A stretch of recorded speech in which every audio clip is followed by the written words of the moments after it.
सज्जन हो, सुखा लागी करीशी तळमळ तरी तू पंढरीशी जाई एका वेळा.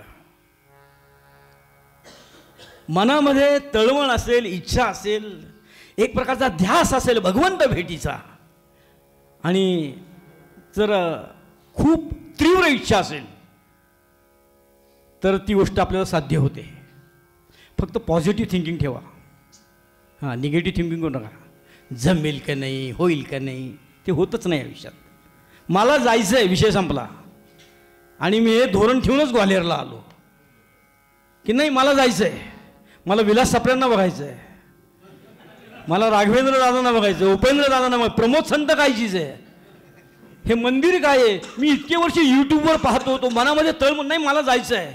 मी अनेक प्रयत्न केले, अनेक कीर्तनकारांना फोन केले, हो, आणि भगवंतानी माझी तळमळ ऐकली आणि माझी इच्छा पूर्ण केली.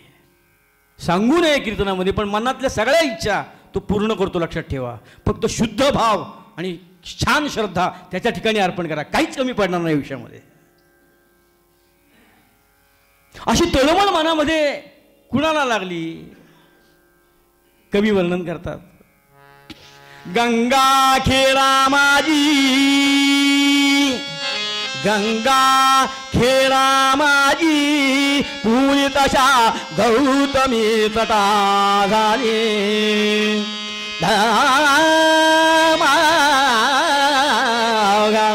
गंगा खेळा माझी, पुरी तशा गौतमी तटा झाली. भगवत भक्त जनीती, भगवत भक्त जनीती, ख्याती जिने या जगत्रयी केली.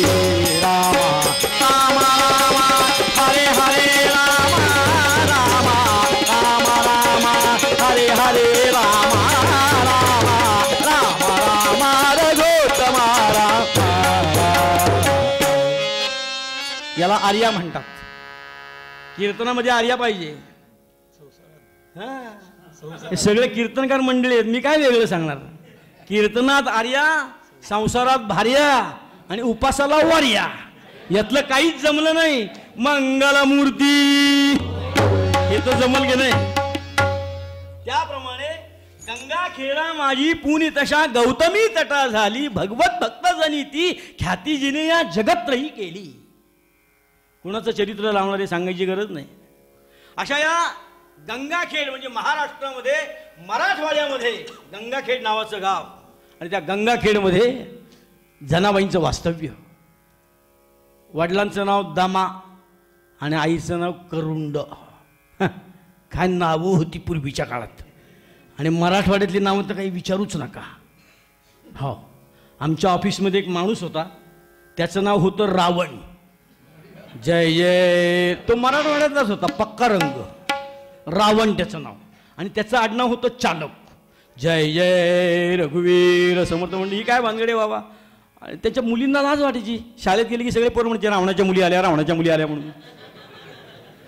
त्या मराठवाड्यात काय नावं ठेवली त्याचा पत्ताच नाही. तसं यांचं नाव दामा आणि यांचं नाव करुंड.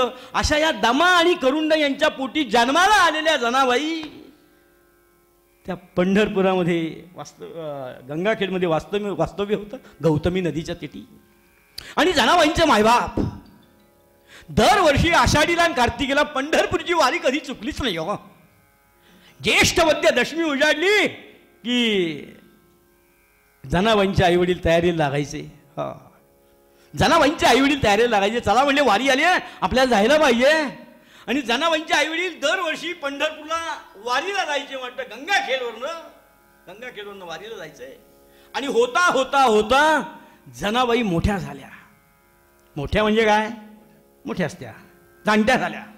आणि जनाबाईंनी आपल्या वडिलांना एक दिवस विचारलं की म्हणले, बाबा तुम्ही दरवर्षी पंढरपूरला जाता, दर कार्तिकीला पंढरपूरला जाता, दर आषाढीला पंढरपूरला जाता. आई आणि बाबा, माझी एक अशी इच्छा आहे, मला एकदा तरी पंढरपूरला न्या बाबा.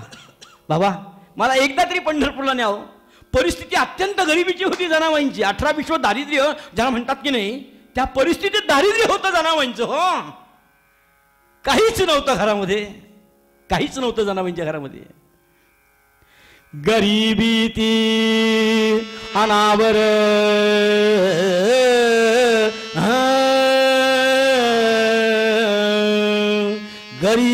ती अनावर पताक पित्याचे खांद्यावर पडशी मातेच्या शिरावर टाळ हाती जाणेच्या रामा रामा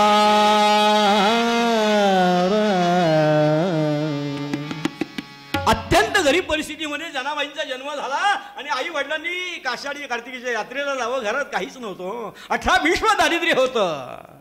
फक्त जनाबाईंच्या आईनं डोक्यावर पडशी घ्यावी, वडिलांनी पताका घ्याव्यात आणि चिमुकले टाळ घेऊन त्यांनी यात्रेला जावं. मात्र पण त्या जनाबाईंनी हट्ट केला. बाबा बाबा मला सांगा, आजपर्यंत मी तुमच्याकडे काही मागितलं का हो बाबा? हो डोक्याला तेल नाही, कैक वर्ष मी कधी म्हटले मला तेल आणून द्या? हो पायात घालायला वाहना नाही बाबा, मी कधी म्हटले मला वाहन आणून द्या? अंगात घालायला पोलकं नाही बाबा, मी तुम्हाला कधी म्हटले का मला पोलकं आणून द्या म्हणून? बाबा बाबा मी कधीच हट्ट केलं नाही, पण बाबा या वर्षीची नाही, मला पंढरपूरला न्या, नक्की न्याल ना बाबा, न्याल ना. अगं जने तू अजून लहान आहेस, तुला माहिती नाही त्या पंढरपुरात लाखोची यात्रा असते, कोण कुणाला पुसत नाही त्या पंढरपूरला. बरं तिथे वारा आहे, तिथे ऊन आहे, तिथे पाऊस आहे, कोण विचारतं म्हणजे आपल्याला जने मोठल्या वर्षी तुला पंढरपूरला थोडी अशी मोठ नाही बाबा, नाही बाबा मी आता ऐकणार नाही, मी आता जाणती झालेली आहे बाबा, मला डोळे भरून त्या पांडुरंगाला पाहायचंय बाबा, न्याल ना बाबा. मी कधीच हट्ट केलं नाही तुमच्याकडे. हो काय होतं आपल्या घरात म्हणून तुमच्याकडे मागायचंय तुम्ही मला सांगा? काय परिस्थिती होती जनाबाईंची? आणि त्या चिमुकल्या जनाबाई, अंगावर काही नाही, खांद्यावर काही नाही, डोक्याला लावायला तेल नाही. बाबा मी काहीच मागितलं नाही तुमच्याकडे आयुष्यामध्ये, पण माझा एक हट्ट बाबा पूर्ण करा, बाबा माझा एक हट्ट पूर्ण करा. काय त्या दारिद्र्याचं वर्णन आमच्या दासगणू महाराजांनी केलेलं आहे जनाबाईंच्या. काय होती जनाबाईंची, कशा होत्या जनाबाई? ठेंगणी, दासगणूंचं वर्णन आहे. ठेंगणी जनीची मूर्ती, ठेंगणी जनीची मूर्ती, ठेंगणी ठेंगणी ठेंगणी जनीची मूर्ती दिसे गुरुपती नेसण्या प्रती फाटकी फडकी फाटकी फडकी भिन्नताची चोळी अंगात दिसे कौतुकी. ठेंगणी ठेंगणी जनीची मूर्ती,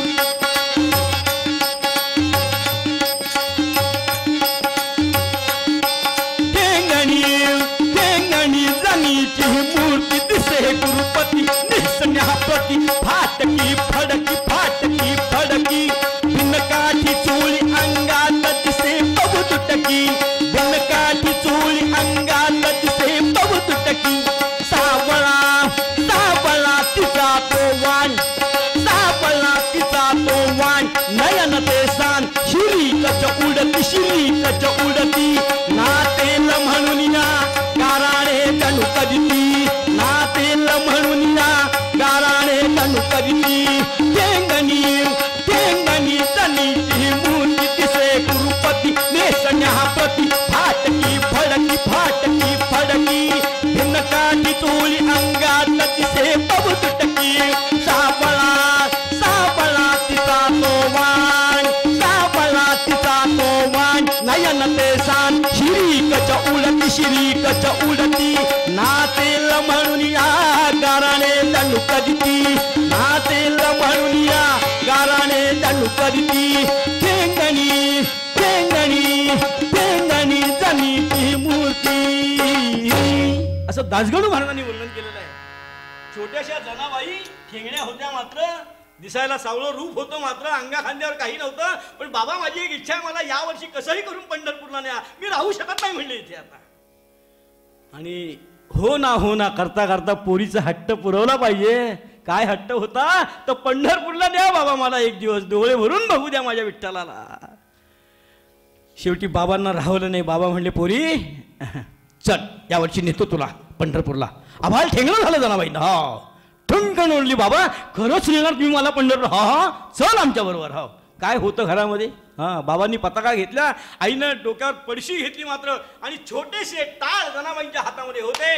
ज्येष्ठ वद्य दशमी उजाडली आणि सगळे वारकरी पंढरपूरला निघाले. विठ्ठल विठ्ठल विठ्ठल विठ्ठल विठ्ठल विठ्ठल करत सगळे वारकरी पंढरपूरला निघाले. त्याच्यामध्ये जनाबाई आणि त्यांचे मायबाप थकलेले होते. जनाबाईंचे अनेक वाऱ्या झालेल्या होत्या पंढरपूरच्या आषाढीच्या कार्तिकीच्या, तरी देखील आई वडील म्हणाले जने चल आमच्या बरोबर म्हणून. आणि होता होता वारकऱ्यांच्या बरोबर जनाबाईंनी भजन म्हणावं, टाळ वाजवावेत, उड्या माराव्यात, नाचावं, फुगडी खेळावी अशा आनंदाच्या भरामध्ये जनाबाई होत्या. कारण मला आज विठ्ठलाचं दर्शन होणार आहे म्हणून. आणि ह्या जनाबाई आई वडिलांबरोबर त्या वारकऱ्यांसोबत पंढरपूरला निघालेल्या होत्या. दर मजल करत करत करत जनाबाईंचे मायबाप चाललेले होते. आणि बराच अंतर कापल्यानंतर जनाबाईंच्या आई वडिलांनी सांगितलं जने आता की नाही आम्ही जरा थकलोय बरं पोरी, नाही ग चालवत आता पूर्वीसारखं, जरा कांबळा टाक म्हणले एका झाडाखाली.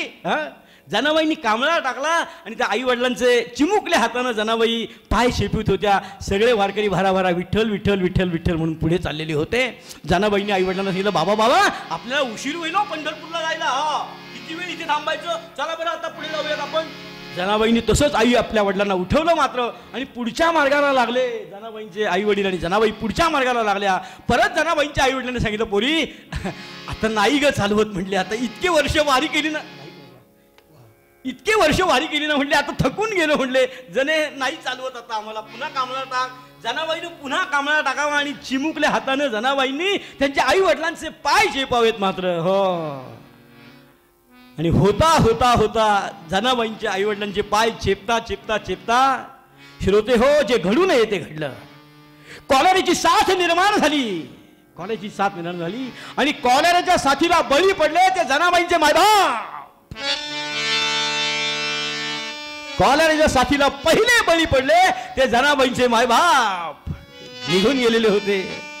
जनाबाईंना वाटलं आपले मायबाप अजून झोपलेले आहेत, त्या चिमुकल्या हातानं जनाबाई पाय दाबतात, एकदा वडिलांचं एकदा आईचे, बाबा उठा ना आपल्याला पंढरपूरला जायचं ना. अहो सगळे वारकरी चालले आहेत, आपल्याला उशीर होईल. बाबा उठा, आई उठा, चला चला पंढरपूरला, चला पंढरपूरला. पण जनाबाईंच्या हाकेला ओ देण्याकरता जनाबाईंचे मायबाप त्या ठिकाणी राहिलेले नव्हते.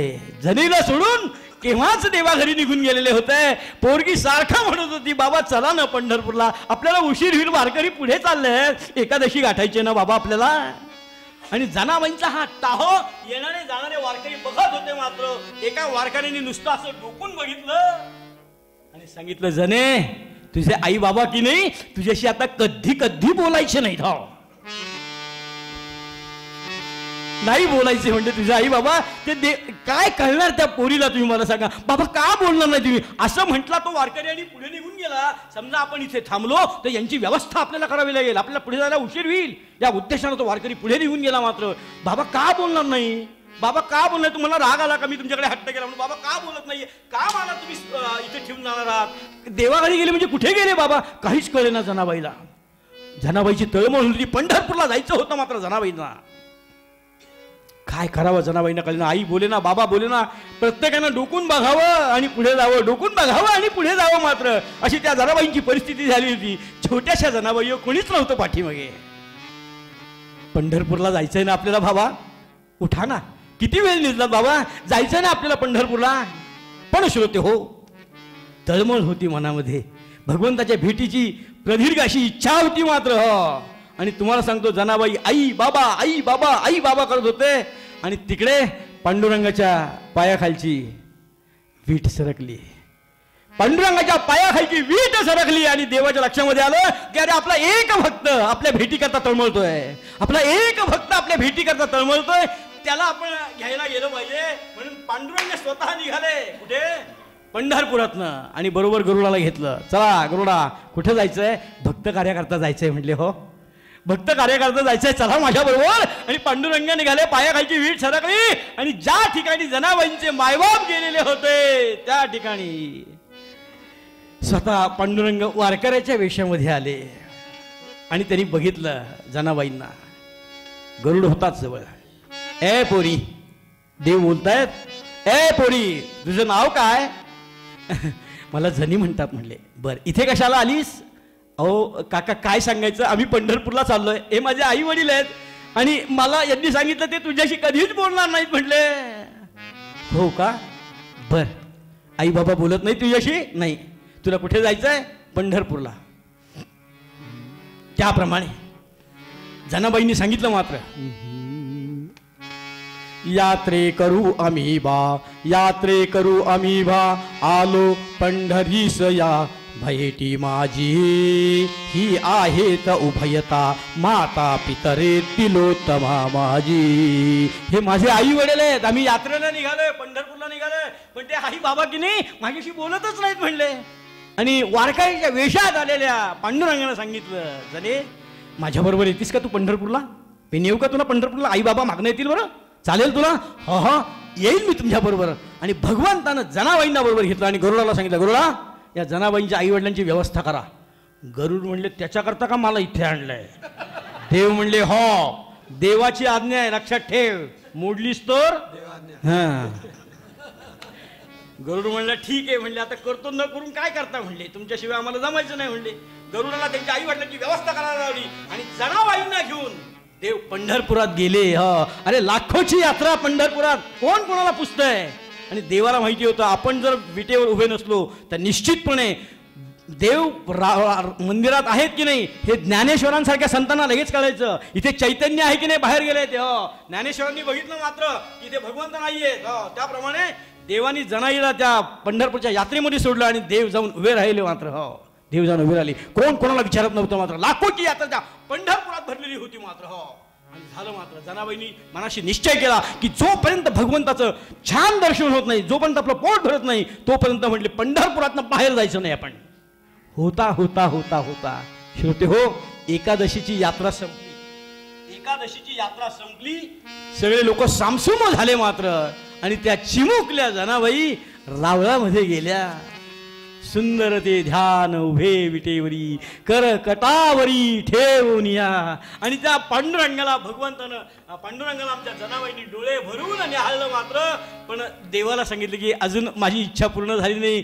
जसं तू नामदेवाशी बोलतोस ना, जसा तू नामदेवाशी खेळतोस ना देवा, अरे एवढं नको, पण थोडंसं तरी प्रेम मला हवं आहे भगवंता. अरे तुझ्या भेटी करता मी तळमळले, माझी एवढी प्रकट इच्छा मी केलेली आहे. मी माझ्या आई वडिलांना सोडून आली आहे भगवंता. तुझं दर्शन गेल्याशिवाय मी पंढरपूर आणि राहुल सोडणार नाही बरं. जनाबाई एकट्याच बोलत होत्या. आणि जनाबाईंचा मुक्काम त्या पंढरपुराच्या रावळात, काही विचारू नका. तिथेच जनाबाई एका कोपऱ्यात बसून राहायच्या मात्र. पण श्रोते हो, त्या रावळामध्ये रोज दुपारी 4 वाजता नामदेवांचं कीर्तन चालू असायचं. रोज दुपारी 4 वाजता नामदेवांचं कीर्तन. बरं, नामदेवांचं असं होतं, मी पांडुरंगाचा आणि पांडुरंग माझा. नामदेव कशाला कोणाला विचारतात? अहो साक्षात पांडुरंगच माझ्या ताब्यात आहे म्हटले. केवढं प्रेम लहानपणापासून. परवा बघितलं, लग्न लावलं नामदेवाचं, किती प्रेम नामदेवावर. नामदेवानी आपलं उभं राहावं. आणि बरोबर 4 वाजता नामदेव त्या कीर्तनाला उभे राहायचे. आणि चिमुकल्या जनाबाई नामदेवांच्या मागे छोटेसे टाळ घेऊन वाजवत उभ्या राहायच्या. आणि ते नामदेवांचं कीर्तन होतं मात्र. तुमच्याकरता परत म्हणतो, हो नामदेवाची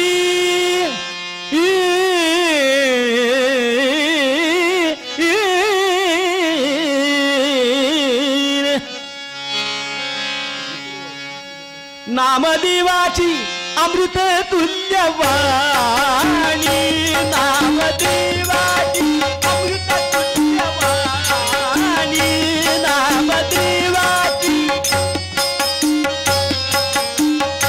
श्रवणी येता लोचनी येत पाणी, श्रवणी येता लोचनी येत पाणी, नामदेवाची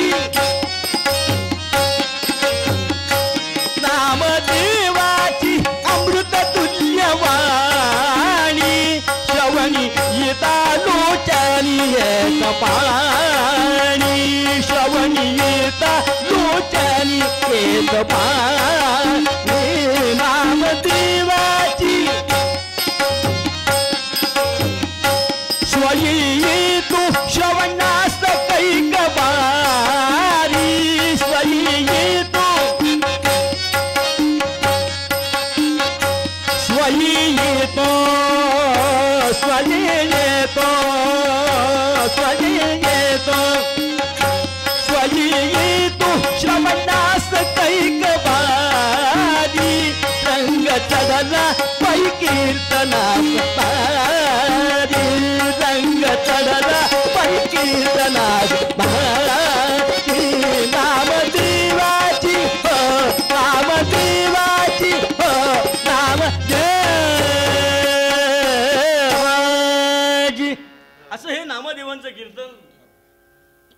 मंदिरामध्ये चालू असायचं, जनाबाई टाळ वाजवत असायच्या. एवढे दिवस नामदेव कीर्तन करत होते, पण नामदेवांनी चुकून सुद्धा मागे बघितलं नाही की ही मुलगी कोण आहे म्हणून. कारण नामदेवांना गर्व झालेला होता की पांडुरंगाचा मी लाडका आहे आणि पांडुरंग माझा आहे. एक दिवस जनाबाई नाही, बरेच दिवस झाले आणि त्यानंतर एक दिवस सहज नामदेवाने विचारलं, पोरी कोण आहेस तू? जनाबाई म्हणले, वाह धन्य आहात म्हटले, इतके दिवस तुम्ही कीर्तन करताय पांडुरंगाच्या समोर, मी टाळ वाजवते आणि तुम्हाला आज माझी आठवण झाली, पोरी कोण आहेस म्हणून तू? नामदेवा तुम्हाला कल्पना नाही. नामदेव महाराज काय म्हणाले, तुम्हाला सांगू नामदेवा, अरे आपली आजची ओळख नाही आहे, आपली 4 जन्माची ओळख आहे. काल काय जेवलो ते आज आठवत नाही आणि ही पोरगी सांगते चिमुरडी आपली 4 जन्माची ओळख आहे. नामदेवांच्या डोक्यावरची पगडी हल्ली मात्र चिमुरडी मुलगी 4 जन्माची ओळख सांगतेय. नामदेवांना काही कळेच ना. ती म्हणली ऐका आपली कशी ओळख येते. हिरण्यकश्यपूचे पोटी नामा प्रल्हाद, नामा प्रल्हाद, हिरण्यकश्यपूचे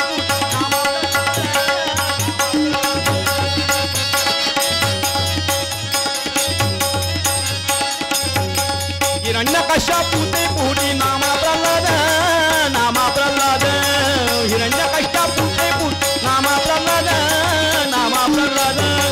पद्मिनी नाम माझे श्रेष्ठ दासी ते पद, पद्मिनी नाम माझे श्रेष्ठ दासी ते पद. हिरण्यकश्यपूचे पोटी नामा प्रल्हाद, नामा प्रल्हाद, नामा प्रल्हाद, नामा प्रल्हाद, नामा प्रल्हाद, नामा प्रल्हाद. हिरण्यकश्यपूचे पोटी नामा प्रल्हाद. जनाबाईंनी सांगितलं मात्र नामदेवा आपली 4 जन्माची ओळख आहे आणि तुम्ही चुकून सुद्धा माझ्याकडे वळून बघितलं नाहीत म्हणले एक दिवस. कृतयुगामध्ये नरसिंह अवतारामध्ये, कृतयुगामध्ये नरसिंह अवतारामध्ये कयाधू त्याची माता पद्मिनी तिची दासिनी होते म्हणले. हे लक्षात ठेवा. झालं मात्र कृतयुगातली नरसिंह अवतारातली ओळख सांगितली. मात्र दुसरी ओळख म्हणले त्रेतायुगातली राम अवतारामध्ये आपण अंगद होतात, मी मंथरा होते. द्वापारयुगात कृष्ण अवतारामध्ये आपण उद्धव होतात, मी कुबजा होते. आणि कलियुगामध्ये आपण नामदेवात आणि मी जनाबाई आहे. बाबा बाबा बाबा नामदेवाला पुढं बोलावं काहीच कळेना. सने 4 जन्माची ओळख. किती हुशार आहेस तू. राहतेस कुठे? इथेच राहते म्हणले. चल आजपासून माझ्या घरी चल, चमत्काराशिवाय. चल म्हणले माझ्या घरी. आणि जनाबाईंनी जिथे नामदेव महाराज राहायचे ना त्याच्या शेजारी एक झोपडी होती, तिथे जनाबाईंचा मुक्काम. आणि गोणाबाईंनी हे नाम्या कुणाला आणलंच नाही म्हणले. पहिला प्रश्न तडकून सांगितला मात्र, अगं आई ती जनी आहे, 4 जन्माची ओळख सांगितली म्हणले तिने, फार विद्वान आहे म्हणली, ती पांडुरंगाची भक्त आहे. असं आहे का म्हणले. ठेव तिला तिकडे. कजाक होत्या गोणाबाई. आणि त्याप्रमाणे जनाबाई एका खोलीमध्ये झोपडीमध्ये आणि एका ठिकाणी आमचे नामदेव महाराज आणि त्यांच्या नामदेव महाराज त्या ठिकाणी राहायचे मात्र. आणि त्याप्रमाणे होता होता दिवस निघून गेले. जनाबाईंनी आपलं रोज दळण दळावं वगैरे. आणि जनाबाईंनी एक दिवस नामदेवांना बोलवलं, नामदेवा अरे भगवंताचे आणि तुमचे इतके क्लोज रिलेशन आहेत की नाही म्हणले, तुला त्याच्याशिवाय आणि त्यांना तुझ्याशिवाय करमत नाही ना म्हणले. मला एकदा म्हणले मला भगवंताला डोळे भरून बघायचं आहे, तर तू एक काम कर म्हणले, देवाला की नाही तुझ्या घरी जेवायला बोलव. आणि देव तुझ्या घरी आले ना जेवायला की मला छानपणे देवाला पाहता येईल म्हणले. नामदेव म्हणले सोपं आहे. आणि नामदेवाने देवाला विनंती केली म्हणले, महाराज उद्या आमच्या घरी या. देव म्हणले काही विशेष काही नाही म्हणले, या की म्हणले उद्या आमच्याकडे. केवढा हक्क होता. त्याप्रमाणे दुसऱ्या दिवशी देव नामदेवांकडे जेवायला. जनाबाईंना त्या ठिकाणी पंक्तीला हे नव्हता, परमिशन नव्हती. आणि देवाचं जेवण वगैरे झालं आणि देवाने विचार केला आता निघायला हरकत नाही म्हणले. नामदेवा निघतो म्हणले. आणि देव निघाले तेव्हा देवाला जनाबाईंची झोपडी मात्र दिसली. आणि जनाबाईंना देवाला आठवण झाली मात्र की हीच ती मुलगी म्हणली, आपण तिला पंढरपूरात आणलेली आहे. आणि देव स्वतःहून त्या जनाबाईंच्या झोपडीमध्ये गेले आणि जनाबाई दळण दळत होत्या. काय जनाबाईंचा अधिकार होता. आपल्याला कथा सगळ्यांना माहिती आहे की कबीर महाराज ज्यावेळेस पंढरपूरला आलते सगळ्या गौऱ्या थापलेल्या होत्या आणि जनाबाईंच्या काही गौऱ्या कोणी नेलेल्या होत्या. तर ज्या गौरीतनं विठ्ठल विठ्ठल ऐकू येईल ती गौरी माझी म्हणले. केवढा अधिकार होता जनाबाईंचा. गौरीला इथे कंडे म्हणतात, समजून घ्या. जय जय रघुवीर. त्याप्रमाणे झालं मात्र की एवढा मोठा जनाबाईंचा अधिकार होता मात्र. आणि देव जनाबाईंच्या हारामध्ये गेले. जनाबाईंना दळू लागले. जनाबाईंनी ओव्या म्हटल्या आणि ओव्या म्हणता म्हणता म्हणता म्हणता जनाबाईंना झोप लागली. जनाबाईंना झोप लागली आणि देवानं काय केलं, जणी झोपली असं बघितलं आणि अंगावरची शाल जनाबाईंच्या अंगावर टाकली. मात्र बरं दळण दळायचं होतं म्हणून सगळे दागिने देवाने काढून ठेवलेले होते, पण दळता जनाबाईंना झोप लागली. ते दागिने आणि शाल जनाबाईंच्या झोपडीमध्ये राहिले आणि बडवे सकाळी खडाखड दरवाजे उघडतील म्हणून सकाळी जाऊन उभं राहायला पाहिजे. त्याप्रमाणे देव आधीच जाऊन उभे राहिले. हो, विटेवर जाऊन उभे राहिले तुम्हाला सांगतो. आणि बडव्यांनी दरवाजे खडखडवले.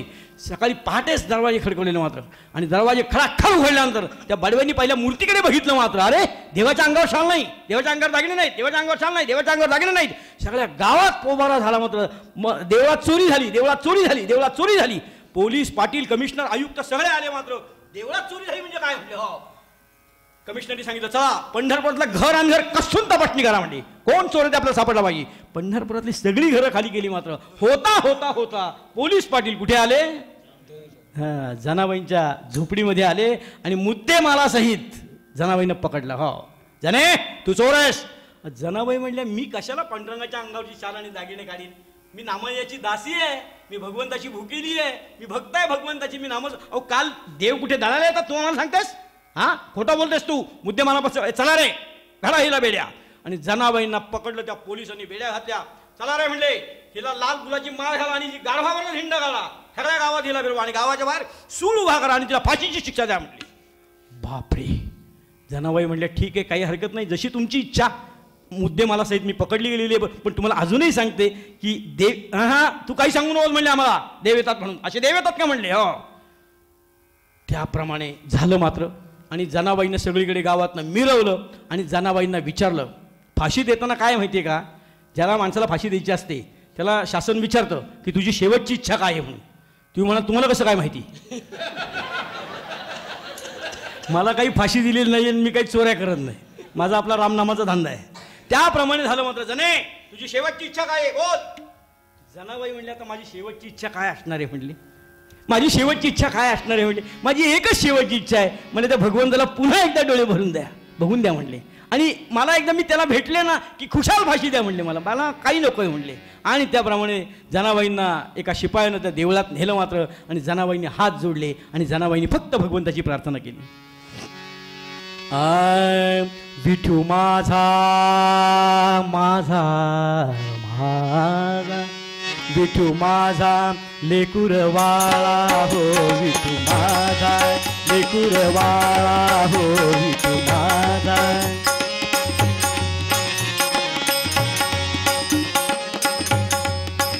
विठू माझा लेकुरवाळा हो, विठू माझा लेकुरवाळा. संगे गोपाळांचा मेळा, संगे गोपाळांचा मेळा हो, माझा लेकुरवाळा हो, विठू माझा.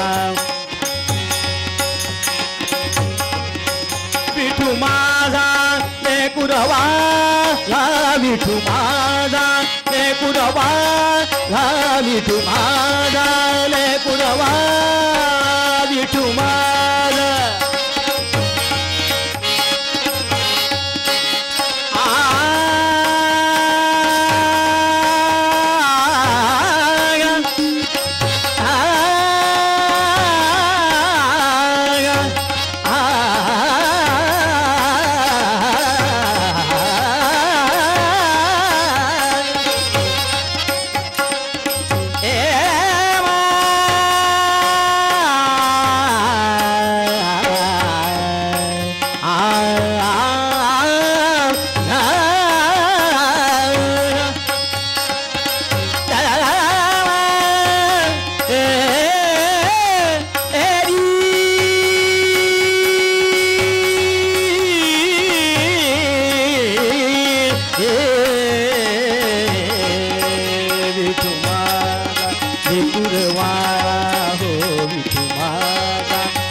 जनाबाईंचं दर्शन. आता खुशाल मला फाशी द्या म्हणले. हो, आणि गावात सूळ रोलेला होता. सगळा नगरजोग त्या पंढरपुरात जमलेला होता. आता जनीला फाशी द्यायचंय म्हणलं.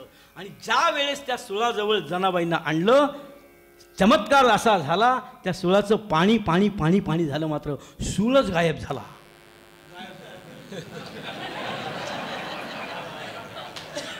हा चमत्कार आहे. लाईट जाणं त्या पॉइंटला हा चमत्कार आहे, लक्षात ठेवा.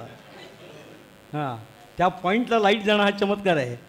सूळ गायब झाला मात्र. हो, सगळ्या लोकांनी सांगितलं, अरे इथे सूळ होता, कुठे गेला? जनाबाई म्हणल्या, तुम्ही शोधा, तो पुन्हा उभा राहून पुन्हा मला फाशी द्या. पण त्या सूळ गायब झाल्यानंतर सगळ्या ग्रामस्थांची जनाबाईंवर श्रद्धा बसली की खरोखरीच ज्या अर्थी आपोआप इथनं सूळ नाहीसा झालेला आहे, त्या अर्थी निश्चितपणे जनाबाई चोर नाही आहेत. जनाबाई भगवंताच्या भक्त आहेत, पांडुरंगाच्या भक्त आहेत आणि नामदेवांच्या दासी आहेत. अशा ह्या जनाबाई भगवंताच्या भेटीकरता तळमळल्या होत्या आणि शाश्वत सुख काय आहे याचा आनंद घेण्याकरता आयुष्यभर त्यांनी धडपड केली आणि शाश्वत सुखाचा आनंद घेतला जनाबाईंनी. आणि पांडुरंगाच्या चरणी समरूप झाल्या. मात्र जनाबाईंनी अनेक ओव्या लिहिल्या, जात्यावरची गाणी लिहिली, अनेक अभंग लिहिले, अनेक वाङ्मय जनाबाईंचं प्रसिद्ध होतं. मात्र अशा या जनाबाई संत माळेमध्ये ओल्या गेल्या. श्रोते हो, अशी भगवंताची भक्ती करा आणि भगवंताकडे काही मागू नका. भगवंताकडे फक्त भगवंताकडे दुसरे काही मागू नका. फक्त 2 हात तिसरं मस्तक ठेवा आणि त्याप्रमाणे भगवंताची भक्ती करा आणि शाश्वत सुखाचा आनंद घ्या आणि जीवनाचं कल्याण करा. जय जय रघुवीर समर्थ. आमचे देव महाराज या ठिकाणी घेऊन जातात.